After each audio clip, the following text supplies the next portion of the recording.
नमस्कार दोस्तों, आपका मेरे YouTube चैनल कथा भक्ति साधना में स्वागत है। भाई बहन के स्नेह और प्रेम का त्यौहार सदियों से चला आ रहा है। भाई की कलाई पर राखी बांधने की परंपरा काफी पुरानी है, जिसका उल्लेख महाभारत की गाथा में भी मिलता है। राखी का यह त्यौहार हर साल श्रावण मास की शुक्ल पक्ष तिथि को पूर्णिमा के दिन हर्षोल्लास के साथ मनाया जाता है। रक्षाबंधन से जुड़ी हुई कई प्रचलित कहानियां हैं। आइए जानते हैं रक्षाबंधन की एक ऐसी खास कहानी जो भगवान श्री कृष्ण से जुड़ी है। महाभारत के समय की घटना है। पांडवों के बड़े भाई युधिष्ठिर राजसूय यज्ञ कर रहे थे। पांडवों ने सभी को यज्ञ में बुलाए थे। वहां शिशुपाल भी पहुंचा था।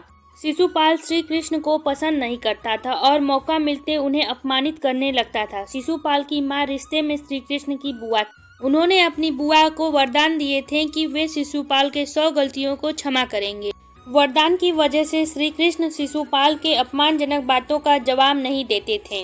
राजसूय यज्ञ में श्री कृष्ण का सम्मान देकर शिशुपाल क्रोधित हो गया। वह भरी सभा में श्री कृष्ण का अपमान करने लगा। पांडवों ने शिशुपाल को रोकने की बहुत कोशिश की, लेकिन वह चुप नहीं हो रहा था। श्री कृष्ण मौन थे और उनकी गलतियों को गिन रहे थे। जैसे ही शिशुपाल की 100 गलतियां पूरी हो गईं, श्री कृष्ण ने उसे अंतिम अवसर दिया और कहा कि अब एक भी गलती मत करना, तुम्हारी 100 गलतियां हो चुकी हैं। शिशुपाल अहंकारी था। श्री कृष्ण के सचेत करने के बाद भी नहीं रुका और फिर एक बार अपमानजनक बात कह दी। उसके अपराध की सीमा पार होते ही श्री कृष्ण ने भरी सभा में अपने सुदर्शन चक्र का आह्वान किया। सुदर्शन चक्र शिशुपाल का सिर धड़ से अलग कर वापस श्री कृष्ण की उंगली पर आ गया। उस समय चक्र की वजह से भगवान श्री कृष्ण की उंगली में चोट लग गई और खून बहने लगा। द्रौपदी ने श्री कृष्ण के उंगली से बहते हुए खून को देखा। तुरंत ही अपनी साड़ी का एक टुकड़ा फाड़ कर उनकी उंगली में बांध दी। इसके बाद श्री कृष्ण ने द्रौपदी को वरदान दिया कि वे समय आने पर इस पट्टी के एक एक धागे का ऋण जरूर उतारेंगे।